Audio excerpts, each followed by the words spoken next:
नमस्कार दोस्तों, study with Madan Verma channel में आप सभी का स्वागत है। हमारे द्वारा आज से सामान्य अध्ययन की एक नई वीडियो सीरीज प्रारंभ की जा रही है, जो कि परीक्षा वाणी के सामान्य अध्ययन विशेषांक के ऑब्जेक्टिव क्वेश्चन आंसर पर आधारित है, जिसमें विभिन्न प्रदेशों के लोक सेवा आयोग द्वारा प्रीवियस ईयर में पूछे गए प्रश्न शामिल हैं। तो ये वीडियो सीरीज आपकी परीक्षा की दृष्टि से अति महत्वपूर्ण है। और हाँ, वीडियो में आगे बढ़ने से पहले अगर आप हमारे चैनल पर नए हैं तो वीडियो को लाइक कर चैनल को सब्सक्राइब कर दीजिए और बेल आइकन को प्रेस करना मत भूलिएगा, ताकि आप सभी को ऐसी यूजफुल वीडियो की नोटिफिकेशन मिलती रहे। तो चलिए दोस्तों, शुरू करते हैं आज का ये वीडियो। और आज की इस वीडियो में हम बात करने वाले हैं पॉलिटी विषय पर, यानी भारतीय संविधान एवं राज्य व्यवस्था पर। और भारतीय संविधान एवं राज्य व्यवस्था पर आज का पहला टॉपिक है भारत का संवैधानिक विकास। भारत के संवैधानिक विकास में आज का यह पहला प्रश्न है, निम्नलिखित में से किस अधिनियम के अंतर्गत भारतीय विधान परिषद को बजट पर बहस करने की शक्ति प्राप्त हुई? तो बजट पर बहस करने की शक्ति किस अधिनियम के तहत प्राप्त हुई थी? तो ये इसका सही आंसर हो जाएगा, ये भारतीय परिषद अधिनियम 1892 के तहत। भारतीय परिषद अधिनियम 1892 के तहत भारतीय विधान परिषद को बजट पर बहस करने की शक्ति प्राप्त हुई थी। चलिए अगला प्रश्न देख लेते हैं। अगला प्रश्न है, संविधान सभा में सदस्यों को चुनाव कैसे हुआ था?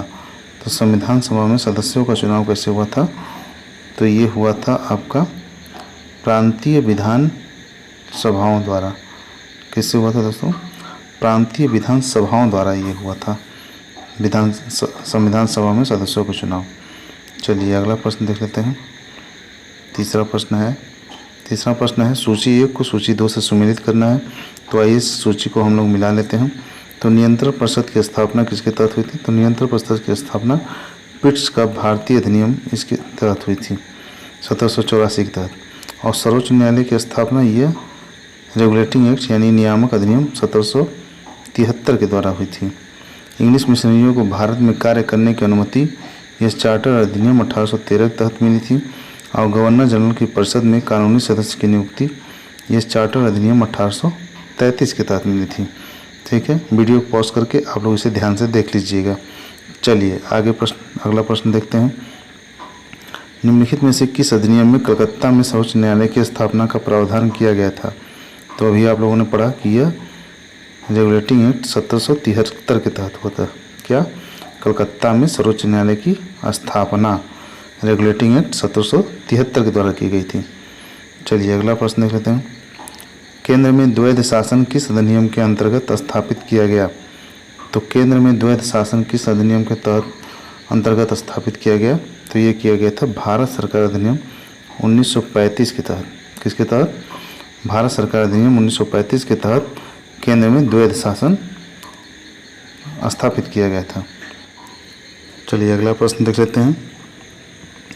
कैबिनेट मिशन योजना के अंतर्गत संविधान निर्मात्री परिषद में प्रत्येक प्रांत को आवंटित सदस्य संख्या निर्धारित करने के लिए एक प्रतिनिधि कितनी जनसंख्या के अनुपात में था? यानी एक प्रतिनिधि कितनी जनसंख्या पर के अनुपात में आवंटित था? तो ये था 10 लाख व्यक्ति पर एक प्रतिनिधित्व तो होगा। ठीक है, चलिए अगला प्रश्न देखते हैं। एक निर्वाचित संविधान सभा द्वारा सर्वप्रथम भारत के संविधान का निर्माण करने का प्रस्ताव किया गया था। तो एक निर्वाचित संविधान सभा द्वारा सर्वप्रथम भारत के संविधान का निर्माण करने का प्रस्ताव किया गया था। किसके द्वारा किया गया था? तो यह किया गया था दोस्तों क्रिप्स मिशन द्वारा। ठीक है, किसके द्वारा किया गया था? सर्वप्रथम भारत के संविधान निर्माण करने का प्रस्ताव क्रिप्स मिशन द्वारा किया गया था। ठीक है, चलिए अगला प्रश्न देख लेते हैं। भारत में उपनिवेशी शासन के संदर्भ में 1883 में इल्बर्ट बिल का उद्देश्य था। तो इल्बर्ट बिल का उद्देश्य क्या था? इल्बर्ट बिल का उद्देश्य था जहाँ तक अदालतों की दांडिक अधिकारिता का संबंध था, भारतीय तथा यूरोपीय लोगों को बराबरी पर रखना। ठीक है, तो जो इल्बर्ट बिल 1883 में पास किया गया था उसका उद्देश्य क्या था? उसका उद्देश्य था अदालत की दांडिक अधिकारिता का संबंध था, इसका संबंध एल्बर्ट विल्स से, और भारतीय तथा यूरोपीय लोगों को बराबरी पर रखना था। ठीक है, चलिए अगला प्रश्न देख लेते हैं। राष्ट्रपति की अध्यादेश निर्गत करने की शक्ति प्रेरित है। तो राष्ट्रपति के अध्यादेश निर्गत करने की शक्ति किससे प्रेरित है? तो ये प्रेरित है भारत सरकार अधिनियम 1935 द्वारा। किससे? भारत सरकार अधिनियम 1935 द्वारा प्रेरित है। चलिए अगला प्रश्न देख लेते हैं। भारतीय विधान पालिका प्रथम बार द्विसदनी बनाई गई। तो भारतीय विधान पालिका प्रथम बार द्विसदनी कब बनाई गई थी? तो इसका सही आंसर क्या हो जाएगा? सन 1919 के भारत सरकार अधिनियम द्वारा जो विधान पालिका है वो प्रथम बार द्विसदनी कब बनाई गई? यह 1919 के भारत सरकार अधिनियम द्वारा बनाई गई थी। ठीक है, चलिए अगला प्रश्न देख लेते हैं। 1919 के भारत शासन अधिनियम की निम्नलिखित में से कौन सी प्रमुख विशेषता या विशेषताएं हैं? तो इसमें से पहला है प्रांतों की कार्यकारिणी सरकार में द्वैध शासन की व्यवस्था। दूसरा है मुसलमानों के लिए पृथक सांप्रदायिक निर्वाचक मंडलों की व्यवस्था। तीसरा है केंद्र द्वारा प्रांतों को विधायी शक्ति का हस्तांतरण। यानी 1919 के भारत सरकार अधिनियम में इन तीनों दिए गए विशेषताओं में से कौन कौन सी विशेषताएं उसकी प्रमुख थी? तो इसमें से सही आंसर क्या हो जाएगा? इसमें से सही आंसर हो जाएगा केवल 1 और 3, यानी आंसर इज सी। यानी जो प्रांतों की कार्यकारिणी सरकार में द्वैध शासन की व्यवस्था थी, यह 1919 अधिनियम में था और केंद्र द्वारा प्रांतों को विधायी शक्ति का हस्तांतरण किया गया था। ये दोनों 1919 की अधिनियम की विशेषताएं थी। चलिए अगला प्रश्न देख लेते हैं। भारत परिषद की समाप्ति किसके द्वारा की हुई? भारत परिषद की समाप्ति किसके द्वारा हुई? तो भारत परिषद की समाप्ति किसके द्वारा हुई थी? इसका सही आंसर है 1935 के अधिनियम द्वारा। ठीक है, भारत परिषद की समाप्ति 1935 के अधिनियम द्वारा की गई थी। चलिए अगला प्रश्न देख लेते हैं। भारत के संविधान का प्रारूप तैयार करने वाली संविधान सभा के सदस्यों को, भारत के संविधान का प्रारूप तैयार करने वाली संविधान सभा के सदस्यों को विभिन्न प्रांतों की विधानसभाओं द्वारा चुना गया था। तो संविधान सभा के सदस्य कहाँ से चुने गए थे? यह विभिन्न प्रांतों की विधानसभाओं द्वारा चुने गए थे। ठीक है, चलिए अगला प्रश्न देख लेते हैं। किस अधिनियम ने भारतवासियों को अपने देश के प्रशासन में कुछ हिस्सा लेना संभव बनाया? तो किस अधिनियम के तहत यह हुआ था संभव? यह हुआ था चार्टर एक्ट 1833 के अधिनियम तहत। 1833 के चार्टर एक्ट के द्वारा भारतवासियों को अपने देश के प्रशासन में कुछ हिस्सा लेना संभव बनाया था। ठीक है, चलिए अगला प्रश्न देख लेते हैं। स्वतंत्र भारत की संविधान सभा के अध्यक्ष कौन थे? तो स्वतंत्र भारत के संविधान सभा के अध्यक्ष कौन थे? ये थे डॉक्टर राजेंद्र प्रसाद। ठीक है, चलिए अगला प्रश्न देखते हैं। 1946 में निर्मित अंतरिम सरकार में कार्यपालक परिषद के उपसभापति थे। तो 1946 में निर्मित अंतरिम सरकार में कार्यपालक परिषद के उपसभापति कौन थे? तो इसके उपसभापति थे जवाहरलाल नेहरू। कौन थे दोस्तों? जवाहरलाल नेहरू। चलिए अगला प्रश्न देखते हैं। संविधान सभा के चुने हुए अस्थायी अध्यक्ष कौन थे? तो संविधान सभा के चुने हुए अस्थायी अध्यक्ष कौन थे? ये थे डॉक्टर राजेंद्र प्रसाद। और अस्थायी अगर पूछा था तो ये अस्थायी कौन थे? तो ये थे डॉक्टर सच्चिदानंद सिन्हा। ठीक है, जो कि अस्थायी रूप से चुने गए थे। चलिए अगला प्रश्न देखते हैं। अखिल भारतीय महासंघ स्थापित करने का प्रावधान शामिल किया गया था। तो अखिल भारतीय महासंघ स्थापित करने का प्रावधान किस में शामिल किया गया था? तो ये शामिल किया गया था भारत सरकार अधिनियम 1935 के तहत। ठीक है, भारत सरकार अधिनियम 1935 के तहत अखिल भारतीय महासंघ स्थापित करने का प्रावधान किया गया था। चलिए अगला प्रश्न देखते हैं। निम्नलिखित में से किस अधिनियम द्वारा संवैधानिक निरंकुशता का सिद्धांत प्रवृत्त किया गया? तो संवैधानिक निरंकुशता का सिद्धांत ये किसके द्वारा प्रवृत्त किया गया? यह किया गया आपका 1935 के भारत सरकार अधिनियम द्वारा संवैधानिक निरंकुशता का सिद्धांत प्रवृत्त किया गया। ठीक है, चलिए अगला प्रश्न देख लेते हैं। भारत के लिए संविधान की रचना हेतु संविधान सभा का विचार निम्नलिखित में से सर्वप्रथम किसने प्रस्तुत किया था? तो भारत के लिए संविधान की रचना है तो संविधान सभा का विचार किसने सर्वप्रथम प्रस्तुत किया था? तो ये किया था आपका स्वराज पार्टी ने 1934 में। ठीक है, संविधान सभा का विचार सर्वप्रथम स्वराज पार्टी ने 1934 में किया था। चलिए अगला प्रश्न देख लेते हैं। निम्नलिखित में से कौन कौन से कथन संविधान सभा के विषय में नहीं है?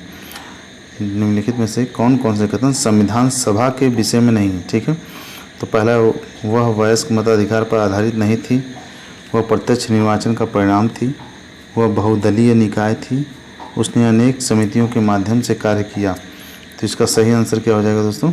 इसका सही आंसर हो जाएगा ए, यानी कि वह वयस्क मताधिकार पर आधारित नहीं थी। ठीक, और दूसरा इसका आंसर हो जाएगा वो प्रत्यक्ष निर्वाचन का परिणाम थी। ये दोनों ही चीज़ें संविधान सभा के विषय में सही नहीं है, यानी कि ये दोनों विषय क्या हैं? संविधान सभा के विषय में गलत है, यानी कि जबकि वयस्क मताधिकार पर आधारित थी और यह प्रत्यक्ष नहीं बल्कि अप्रत्यक्ष निर्वाचन का परिणाम थी। ठीक है, चलिए अगला प्रश्न देख लेते हैं। कथन और कारण दिया गया है। कथन क्या दिया गया है? बेबेल योजना के अनुसार कार्यकारिणी परिषद में हिंदू और मुस्लिम सदस्यों की संख्या समान होती थी।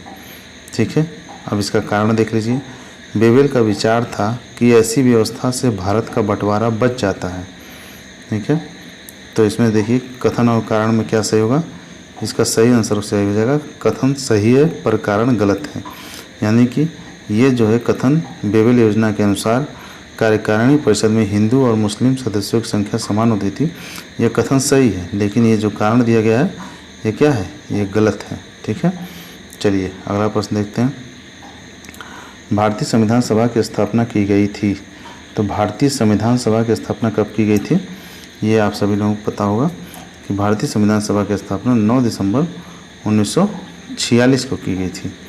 ठीक है, चलिए अगला प्रश्न देख लेते हैं। भारतीय संविधान को बनाने हेतु संविधान सभा के कुल कितने अधिवेशन हुए थे?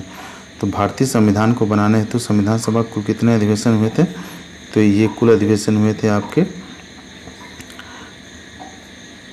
12 अधिवेशन हुए थे। कितने अधिवेशन हुए थे दोस्तों? 12 अधिवेशन हुए थे कुल। ठीक है, चलिए अगला प्रश्न देख लेते हैं। संविधान सभा में वयस्क मताधिकार को 15 वर्ष के लिए स्थगित करने की बात किसने कही थी? तो संविधान सभा में वयस्क मताधिकार को 15 वर्ष के लिए स्थगित करने की बात मौलाना आज़ाद ने की थी। किसने की थी? मौलाना आज़ाद ने की थी, यानी अबुल कलाम आज़ाद ने की थी। ठीक है, चलिए अगला प्रश्न देख लेते हैं। 1935 के अधिनियम द्वारा स्थापित संघ में अवशेष शक्तियाँ किसको दी गई थी? तो 1935 के अधिनियम द्वारा स्थापित संघ में अवशेष शक्तियाँ किसे दी गई थी? ये अवशेष शक्तियाँ दी गई थी आपके गवर्नर जनरल को। किसको दी गई थी? 1935 के अधिनियम द्वारा गवर्नर जनरल को अवशेष शक्तियाँ दी गई थी। ठीक है, चलिए अगला प्रश्न देख लेते हैं। निम्नलिखित में से संविधान सभा की संघ संविधान समिति का अध्यक्ष कौन था? तो संघ संविधान समिति का अध्यक्ष पंडित जवाहरलाल नेहरू थे। ठीक है, चलिए अगला प्रश्न देखते हैं।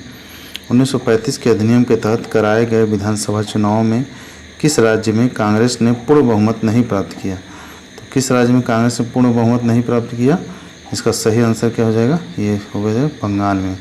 बंगाल में कांग्रेस ने पूर्ण बहुमत नहीं प्राप्त किया था। ठीक है, अगला प्रश्न देख लेते हैं। किस कानून के तहत वायसराय को अपनी कार्यकारिणी के सदस्यों की संख्या में वृद्धि का अधिकार दिया गया? तो वृद्धि का अधिकार किस वायसराय के कार्यकारिणी के सदस्यों को वृद्धि का अधिकार दिया गया? ये दिया गया था 1861 के तहत। ठीक है, 1861 के तहत दिया गया था। चलिए अगला प्रश्न देखते हैं। निम्नलिखित में से कौन सा एक भारत शासन अधिनियम 1935 में स्वीकार किया हुआ महत्वपूर्ण और अस्थायी अवयव नहीं है? ठीक है, भारत सरकार अधिनियम 1935 में स्वीकार हुआ महत्वपूर्ण और अस्थायी अवयव नहीं है। तो इसका सही आंसर क्या हो जाएगा? इसका सही आंसर हो जाएगा देश के लिए लिखित संविधान। देश के लिए लिखित संविधान की बात जो है यह 1935 में नहीं की गई थी। ठीक है, चलिए अगला प्रश्न देखते हैं। भारत का संविधान पूर्ण रूप से तैयार हुआ था। तो भारत का संविधान पूर्ण रूप से कब तैयार हुआ था? ये तैयार हुआ था 26 नवंबर 1949 को। ठीक है, 26 नवंबर 1949 को भारत का संविधान पूर्ण रूप से तैयार हो गया था। चलिए अगला प्रश्न देखते हैं। भारतीय संविधान कब लागू हुआ था? तो भारतीय संविधान कब लागू हुआ था? यह लागू हुआ था 26 जनवरी 1950 को। ठीक है, भारत का संविधान कब लागू हुआ था? ये लागू हुआ था 26 जनवरी 1950 को। चलिए अगला प्रश्न देखते हैं। संविधान सभा के सम्मुख संविधान की प्रस्तावना का प्रस्ताव किसने रखा था? तो संविधान सभा के सम्मुख संविधान की प्रस्तावना का प्रस्ताव पंडित जवाहरलाल नेहरू द्वारा रखा गया था। किसके द्वारा रखा गया था दोस्तों? पंडित जवाहरलाल नेहरू द्वारा रखा गया था। चलिए अगला प्रश्न देखते हैं। भारत के संविधान में केंद्र और राज्यों के बीच किया गया शक्तियों का विभाजन इनमें से किसमें उल्लिखित योजना पर आधारित है? तो इनमें से कुल किसमें उल्लिखित योजना पर आधारित है? इसका सही आंसर हो जाएगा भारत सरकार अधिनियम 1935 पर आधारित है। ठीक है, केंद्र और राज्यों के बीच किया गया शक्तियों का विभाजन, ये केंद्र और राज्यों के बीच शक्तियों का विभाजन किसमें किया गया था? भारत सरकार अधिनियम 1935 के तहत किया गया था। ठीक है, ये सारे प्रश्न दोस्तों प्रीवियस ईयर में लोक सेवा आयोग द्वारा पूछे गए हैं। ठीक है, अलग अलग प्रदेशों के, तो इसलिए ये प्रश्न काफ़ी महत्वपूर्ण है जिसे आपको अति आवश्यक रूप से देखना चाहिए। चलिए, किस अधिनियम के द्वारा ब्रिटिश संसद ने चाय और चीनी के साथ व्यापार को छोड़कर ईस्ट इंडिया कंपनी के भारत के साथ व्यापार एकाधिकार को समाप्त कर दिया? तो ये किस अधिनियम के तहत हुआ था? ये हुआ था आपका 1813 के चार्टर अधिनियम के तहत। ठीक है, 1813 के चार्टर अधिनियम के तहत भारत के साथ व्यापारिक एकाधिकार को समाप्त कर दिया था। ठीक है, चलिए अगला प्रश्न देखते हैं। 1946 के चुनाव के पश्चात मुस्लिम लीग ने किस प्रांत में अपनी सरकार बनाई? तो मुस्लिम लीग ने किस प्रांत में अपनी सरकार बनाई थी? तो इसका सही आंसर हो जाएगा कि ये बंगाल में बनाई थी। कहाँ बनाई थी? बंगाल में दोस्तों। चलिए अगला प्रश्न देखते हैं। निम्नलिखित में से किसने सुझाव दिया था कि भारत की स्वतंत्रता के बाद भारतीय राष्ट्रीय कांग्रेस को एक राजनीतिक दल के रूप में भंग कर दिया जाना चाहिए?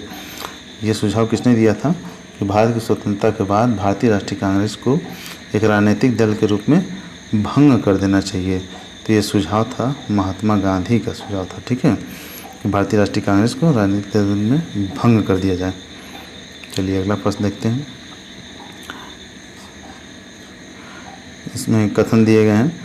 तित्ती गोलमेज सम्मेलन के विचार विमर्श की प्रणीति भारत सरकार अधिनियम 1935 के पारित होने के रूप में हुई। दूसरा है, भारत सरकार अधिनियम 1935 ने ब्रिटिश भारत के सूबों और भारतीय रियासतों के एक संघ पर आधारित ऑल इंडिया फेडरेशन के गठन का उपबंध किया। ठीक है, तो इसका सही आंसर क्या हो जाएगा दोस्तों? इसका सही आंसर हो जाएगा आपका सी, यानी एक और दोनों। ये दोनों क्या हैं? ये दोनों कथन सही हैं। ठीक है, चलिए अगला प्रश्न देखते हैं। निम्नलिखित कथनों पर विचार कीजिए। भारत की संविधान सभा ने राष्ट्रीय ध्वज का प्रारूप 22 जुलाई 1947 को अपनाया था। राष्ट्रीय ध्वज के बीच चक्र में 21 तीलियां हैं। ये तो गलत ही है, यहीं पे है ना, 24 तीलियां होती हैं। राष्ट्रीय ध्वज की चौड़ाई लंबाई का अनुपात 3.4 है, ये भी गलत है। 3.2 होता है, 3 संबंधित 2 होता है ना, इसलिए आंसर क्या इसका सही हो जाएगा? आंसर केवल एक सही हो जाएगा, बी। ठीक है, तो इसका सही आंसर क्या हो जाएगा? बी सही है केवल। चलिए अगला कथन दिया गया है। कथन और कारण। भारत का संविधान देश की आवश्यकताओं की पूर्ति करता है। ये कथन है, और कारण क्या है? इसको एक गृहीत संविधान कहा जाता है। ठीक है, ये दोनों कथन और कारण है। इसका सही आंसर क्या हो जाएगा? इसका सही आंसर हो जाएगा बी। ये और दोनों सत्य है। ठीक है, परंतु आर ए का सही स्पष्टीकरण नहीं है। ए और आर दोनों सही हैं, लेकिन ये उस आर जो है उसका ए का सही स्पष्टीकरण नहीं है। चलिए अगला प्रश्न देखते हैं। Doctor B R. अम्बेडकर की अध्यक्षता में संविधान सभा की प्रारूप समिति में कितने अन्य सदस्य थे? तो कितने अन्य सदस्य थे? अन्य सदस्य पूछ रहा है, इनको लेकर नहीं पूछ रहा है, अन्य सदस्यों की बात कर रहा है दोस्तों, ये ध्यान दीजिएगा। ठीक है, तो इसका अन्य सदस्यों का आंसर हो जाएगा 6। देखिए, प्रारूप समिति में कुल तो 7 सदस्य थे, लेकिन 7 सदस्यों में डॉक्टर भीमराव अम्बेडकर भी शामिल थे। लेकिन यहाँ पर उनके अलावा अन्य सदस्यों की बात जब करेगा तो यहाँ पे 6 सदस्य होंगे, सही आंसर। ठीक है, चलिए अगला प्रश्न देखते हैं। भारतीय संविधान सभा की प्रारूप समिति का अध्यक्ष कौन था? तो ये थे डॉक्टर भीमराव अंबेडकर। चलिए अगला प्रश्न देखते हैं। 1937 के चुनाव के पश्चात यूपी में गठित मंत्रिमंडल में किसको वित्त विभाग दिया गया? तो किसको वित्त विभाग दिया गया था? इसका सही आंसर हो जाएगा रफ़ी अहमद किदवई को। रफ़ी अहमद किदवई को भारतीय 1937 के चुनाव के पश्चात यूपी में गठित मंत्रिमंडल में वित्त विभाग दिया गया था। ठीक है, चलिए अगला प्रश्न क्या है? अगला प्रश्न है, संविधान सभा ने डॉक्टर भीमराव अम्बेडकर की अध्यक्षता में प्रारूप समिति का गठन कब किया? तो इसका सही आंसर हो जाएगा, कब किया गया था इसका गठन? इसका सही आंसर हो जाएगा 29 अगस्त 1947 को किया गया था। ठीक है, प्रारूप समिति का गठन 29 अगस्त 1927 को किया गया था। चलिए अगला प्रश्न देखते हैं। निम्नलिखित में से किस अधिनियम के ने संवैधानिक निरंकुशता के सिद्धांत का अनुमोदन किया? तो इसका सही आंसर क्या हो जाएगा? इसका सही आंसर हो जाएगा 1935 के अधिनियम द्वारा। ठीक है, इसने संवैधानिक निरंकुशता के सिद्धांत का अनुमोदन किया था, 1935 का अधिनियम। चलिए अगला प्रश्न देखते हैं। संविधान सभा के प्रांतीय संविधान समिति का अध्यक्ष कौन था?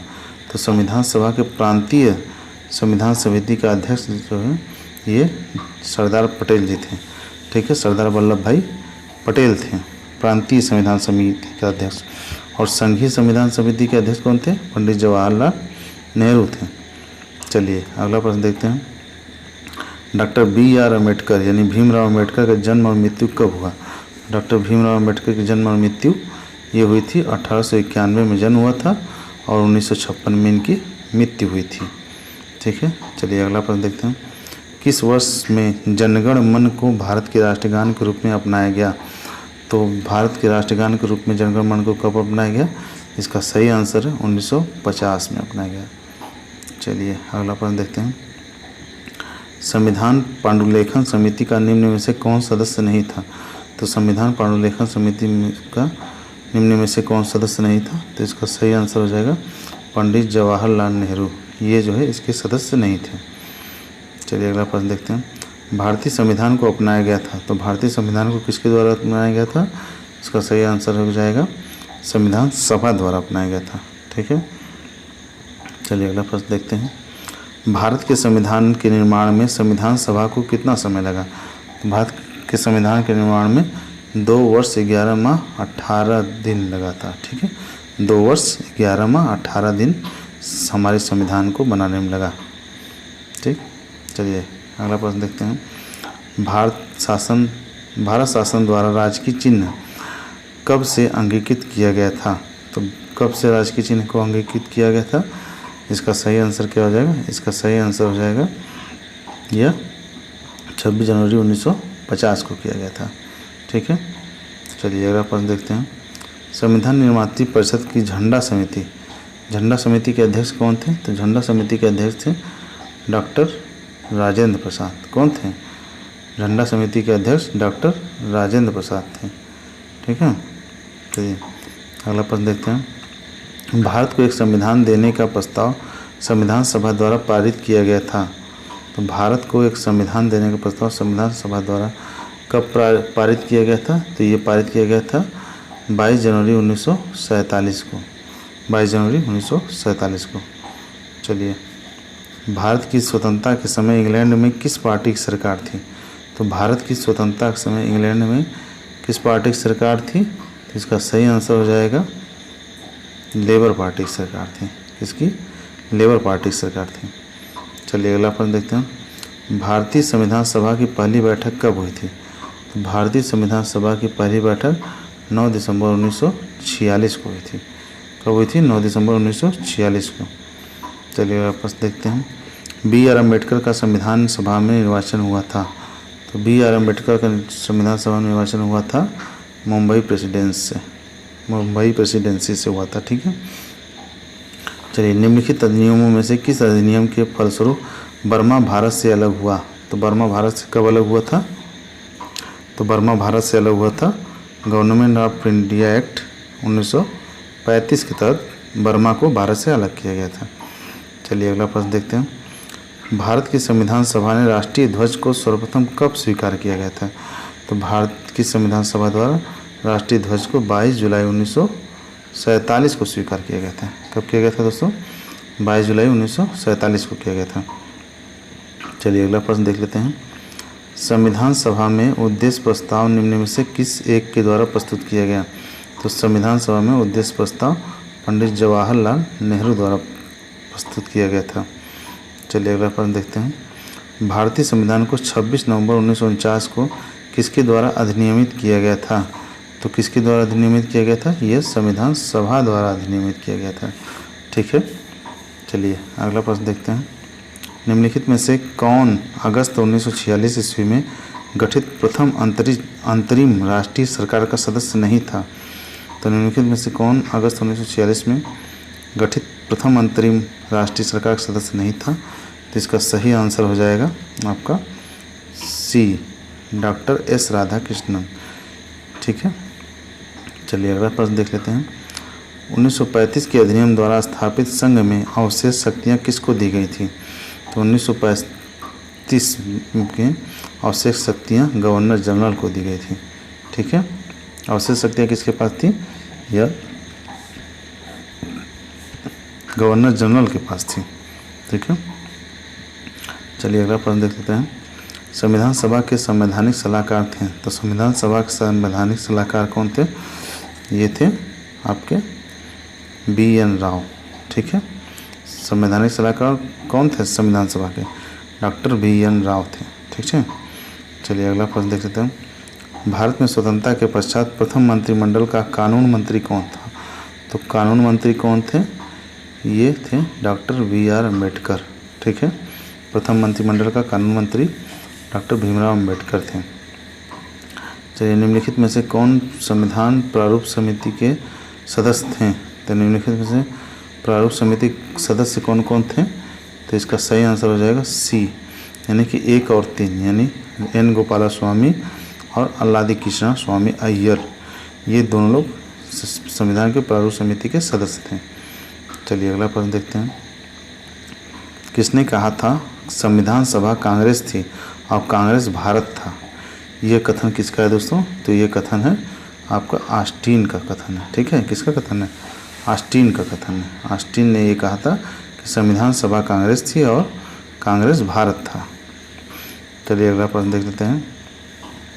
भारतीय इतिहास के संदर्भ में प्रांतों से संविधान सभा के सदस्य, इस प्रांतों के संविधान सभा के सदस्य, इसके आगे क्या है? इसके आगे इसका सही आंसर हो जाए प्रांतीय विधानसभाओं द्वारा निर्वाचित हुए थे। ठीक है, संविधान सभा के सदस्य क्या हुए थे? प्रांतीय विधानसभाओं द्वारा निर्वाचित हुए थे। चलिए अगला प्रश्न देख लेते हैं। निम्नलिखित में से संविधान सभा के बारे में गलत कथन कौन सा है? निम्नलिखित में से संविधान सभा के बारे में गलत कथन है, इसका सही आंसर हो जाएगा सी। क्या हो जाएगा दोस्तों? सही सी। इसका निर्वाचन सार्वभौम वयस्क मताधिकार के आधार पर किया गया था। ठीक है, चलिए अगला प्रश्न देख लेते हैं। तो इसमें सूची 1 को, सूची X को सूची Y से मिलान करना है। चलिए इसको देख लेते हैं। चलिए तो इस सूची को मिलान कर लेते हैं। तो संविधान सभा के पहले उपाध्यक्ष, ये संविधान सभा के पहले उपाध्यक्ष कौन थे? ये थे HC मुखर्जी। ठीक है, प्रारूप समिति के मूलतः एकमात्र कांग्रेसी सदस्य कौन थे? तो ये थे KM मुंशी। ठीक है, प्रारूप समिति के मूलतः एकमात्र कांग्रेसी सदस्य KM मुंशी थे। और राजस्थान की रियासतों का प्रतिनिधित्व करने वाले संविधान सभा के सदस्य थे, ये थे BT कृष्णमाचारी। ठीक है, और संघ संविधान समिति के अध्यक्ष कौन थे? तो संघ संविधान समिति के अध्यक्ष पंडित जवाहरलाल नेहरू थे। ठीक है, चलिए अगला प्रश्न देख लेते हैं।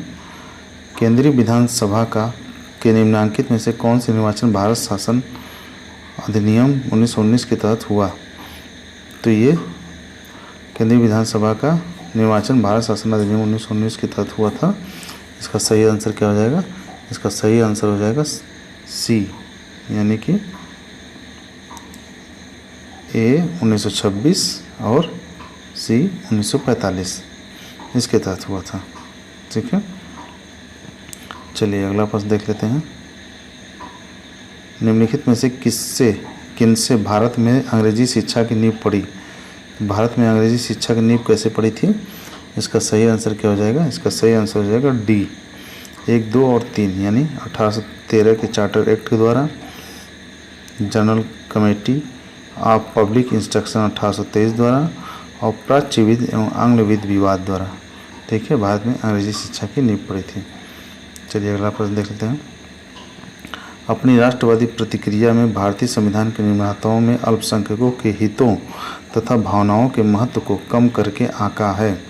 यह कथन किसका है? तो यह कथन है दोस्तों आइवर जेनिंग्स का। किसका कथन है? आइवर जेनिंग्स का कथन है। चलिए अगला प्रश्न देखते हैं। भारतीय संविधान का प्रथम प्रारूप तैयार किया गया था। तो भारतीय संविधान का प्रथम प्रारूप किसके द्वारा तैयार किया गया था? तो यह तैयार किया गया था BN राव द्वारा। किसके द्वारा? BN राव द्वारा। चलिए अगला प्रश्न देखते हैं। भारतीय संविधान के निर्माण से संबंधित निम्नलिखित कथनों में से सही है। तो इसमें से कौन सा कथन सही है? इसका सही आंसर क्या हो जाएगा? इसका सही आंसर हो जाएगा कथन ए, यानी कि 1, 2 और 3 सही है। यानी पंडित नेहरू के उद्देश्य प्रस्ताव का जो संविधान सभा द्वारा स्वीकार किया गया था, संविधान के निर्माण पर असर था। और दूसरा कथन सही है, उद्देशिका बहुत महत्वपूर्ण उद्देश्यों की पूर्ति करती है। और तीसरा है कि संविधान को भारत के लोगों ने आदेशित किया है। ठीक है, और बाकी ये चौथा कथन गलत है। ठीक है, चलिए अगला प्रश्न देख लेते हैं। संविधान को 26 जनवरी के दिन लागू करने का निर्णय इसलिए किया गया क्योंकि इसका सही आंसर क्या है? कांग्रेस ने इस तिथि को 1930 में स्वतंत्रता दिवस के रूप में मनाया था।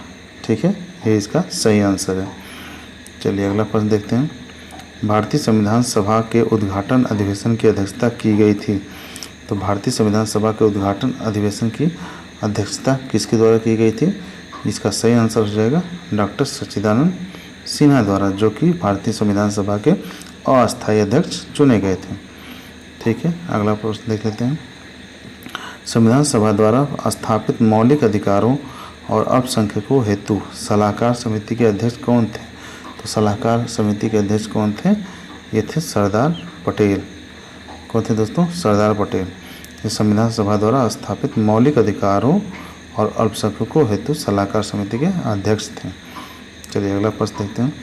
इन व्यक्तियों में से कौन कैबिनेट मिशन का सदस्य नहीं था?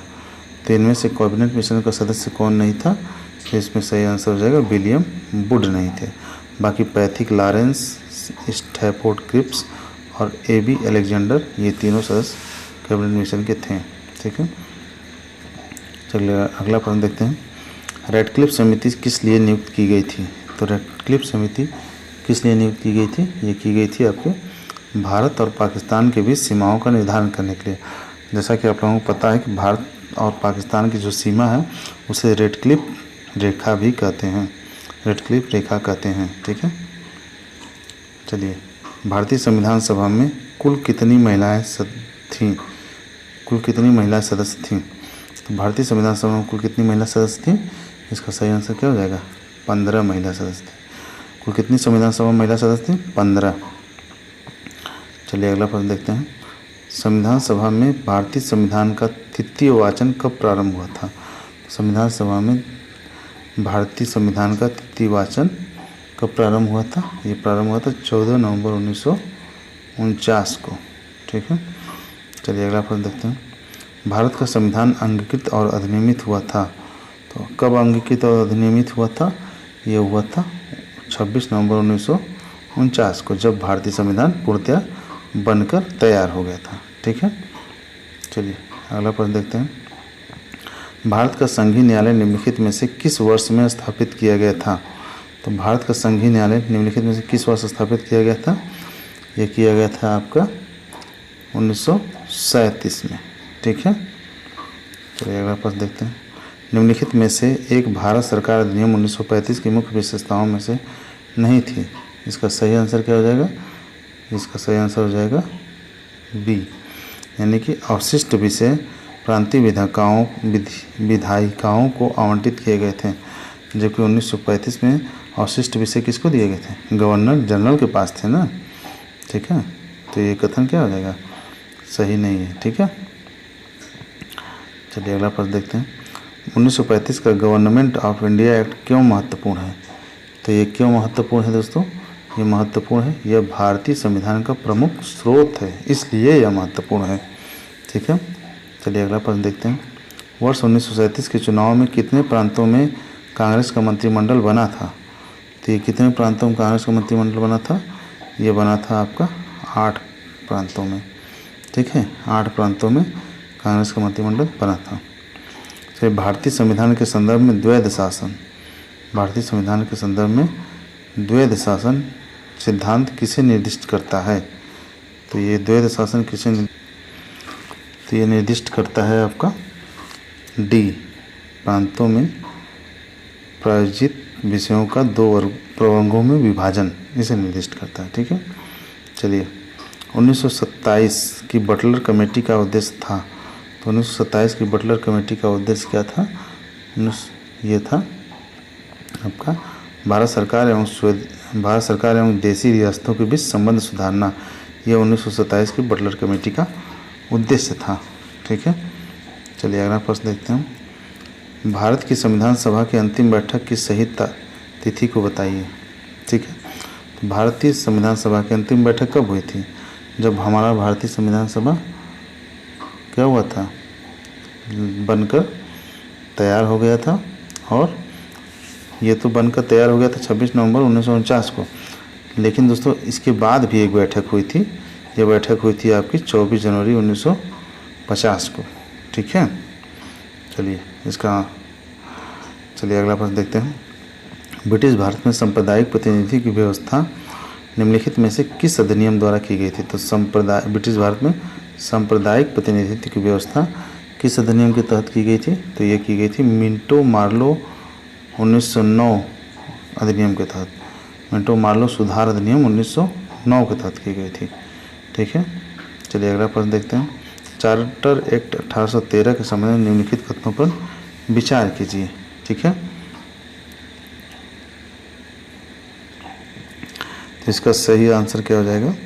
इसका सही आंसर हो जाएगा कि इसने भारत में ईस्ट इंडिया कंपनी के व्यापार एकाधिपत्य को चाय का व्यापार तथा चीन के साथ व्यापार को छोड़कर समाप्त कर दिया। और दूसरा सही हो जाएगा कि इसने कंपनी द्वारा अधिकार में लिए गए भारतीय राज्य क्षेत्रों पर ब्रिटिश राज्य की संप्रभुता को सुदृढ़ कर दिया। ठीक है, ये दोनों इसके सही आंसर हो जाएंगे। आगे सूची 1 को सूची 2 से मिलाना है। आइए इसे मिला देते हैं। तो इसमें पहला आंसर हो जाएगा, पहला का हो जाएगा भारतीय शस्त्र अधिनियम, ये कब का है? 1878 का है। और शाही पद अधिनियम ये है 1876 में। और भारतीय उच्च न्यायालय अधिनियम कब था? तो ये बना था 1861 में। और भारतीय विवाद विच्छेद अधिनियम कब आया था? ये आया था 1869 में। ठीक है, आप लोग वीडियो को पॉज करके इसे ध्यान से देख लीजिएगा। चलिए अगला प्रश्न देखते हैं। भारत सरकार द्वारा 1919 में ILO के वाशिंगटन सम्मेलन में मजदूरों का प्रतिनिधि के रूप में निम्नलिखित में से किसे भेजा गया था? तो ये किसे भेजा गया था? इसका सही आंसर हो जाएगा NM जोशी को। ठीक है, भारत सरकार द्वारा 1919 में ILO के वाशिंगटन सम्मेलन में मजदूरों का प्रतिनिधित्व के रूप में MN जोशी को भेजा गया था। ठीक है, चलिए अगला प्रश्न देखते हैं। आज का अंतिम प्रश्न है, गांधीवाद और मार्क्सवाद के बीच एक समान सहमति पाई जाती है, यह निम्नलिखित में से कौन सी थी? तो ये कौन सी थी दोस्तों? इसका सही आंसर हो जाएगा एक अंतिम लक्ष्य के रूप में राज्य विहीन समाज। तो आज का ये वीडियो यहीं पे समाप्त होता है दोस्तों। अगर ये वीडियो सीरीज आपको पसंद आ रही है तो हमारे इस चैनल को सब्सक्राइब कर दीजिएगा और वीडियो को लाइक कर दीजिएगा। धन्यवाद।